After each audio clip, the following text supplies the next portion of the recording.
সেদিন ফেসবুকে একটা ভিডিও দেখলাম, একজন বাস ড্রাইভার দুঃখ করে বলতেছে, জীবনে কত স্টুডেন্টদেরকেই তো হাত বাড়াতে আনা নেয়া করলাম, কই কোনো স্টুডেন্ট ডাক্তার হয়ে যাওয়ার পরে, ইঞ্জিনিয়ার হয়ে যাওয়ার পরে বা বড় কোনো সরকারি কর্মকর্তা হওয়ার পরে কোনো সুবিধা তো আমাদেরকে দেয় না। আমরা যারা খেটে খাই, রিক্সাওয়ালা, আমরা যারা খেটে খাই, দিন মজুরের কাজ করে খাই, এবং যারা মোটর ডিপার্টমেন্টে কাজ করে, এছাড়াও কিন্তু অনেক পরিশ্রমী ব্যক্তি থাকে আমাদের সমাজে, যারা কিন্তু আসলে খুব বেশি বেনিফিটস পায় না, অথচ কিন্তু এই ব্যক্তিগুলাই প্রতিটি ছাত্রদেরকেই কিন্তু সাপোর্ট করে। অনেক সময় দেখবেন ভ্যানওয়ালা মামাটাও পর্যন্ত পরীক্ষার স্টুডেন্টদেরকে দ্রুত নিয়ে যাওয়ার জন্য কিন্তু বেখেলেও গাড়ি চালায়, অনেক সময় কিন্তু অনেক ধরনের সাপোর্ট করে থাকে।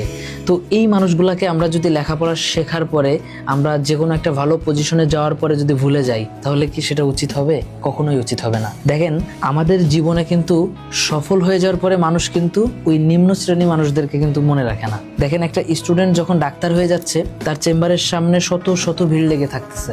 আসলে সে কিন্তু কথা বলতেছে, প্রেসক্রিপশন লিখতেছে, টাকা নিচ্ছে, কিন্তু আসলে ওই ডাক্তারটা কতটুকু মানবিক কাজ করতেছে, ফ্রি ক্যাম্পেইন করে বেড়াচ্ছে মহল্লায় মহল্লায়, গ্রামে গ্রামে, এলাকায় এলাকায়, এটা আমার জানা নাই। তবে দেখেন, সরকারের পাশাপাশি যদি প্রত্যেকটা বেসরকারি প্রতিষ্ঠানের চেম্বারে বসে থাকা ডাক্তার, প্রত্যেকটা থানা, প্রত্যেকটা ফাঁড়ি, প্রত্যেকটা সরকারি প্রতিষ্ঠানগুলোতে যদি মানুষ একটু করে সমাজের সাপোর্টে এগিয়ে আসতো, সমাজের মানুষের সাপোর্টে এগিয়ে আসতো একটু করে, তাহলে কিন্তু সমাজটার একটা পরিবর্তন ঘটতো, মানুষের একটা পরিবর্তন ঘটতো। অনেক স্টুডেন্ট আছেন যারা কিন্তু সরকারি ভার্সিটিতে পড়েন, সরকারি স্কুলে পড়েন, সরকারি প্রাইমারি স্কুলেও পড়েন। তো তারা যে সরকারি খরচটা পান, এটা কোথা থেকে পান? এটা কি কখনো ভেবে দেখেছেন?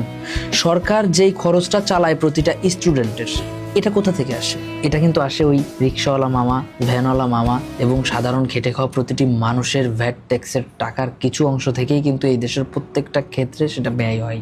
তো এই জিনিসগুলো যদি আমরা একটু ভাবি, তাহলে দেখবেন আপনার ডাক্তার হওয়ার পিছনে, আপনার পুলিশ হওয়ার পিছনে, আপনার বিসিএস ক্যাডার হওয়ার পিছনে, আপনার প্রত্যেকটা সফলতার পিছনে সমাজের প্রতিটি মানুষেরই হাত আছে।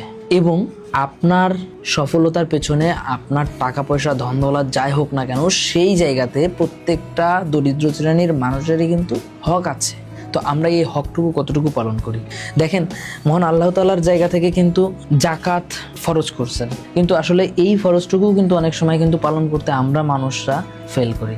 এবং অনেক জায়গায় দেখা গেছে যে আমরা আমাদের যে সম্পদ বা আমাদের যে টাকা পয়সা বা আমাদের যে ভালো পজিশন হয়, তখন ওই ভালো পজিশনে যাওয়ার পরে আমরা আমাদের টাকা পয়সাগুলো আমাদের শখের কাজে ব্যয় করি।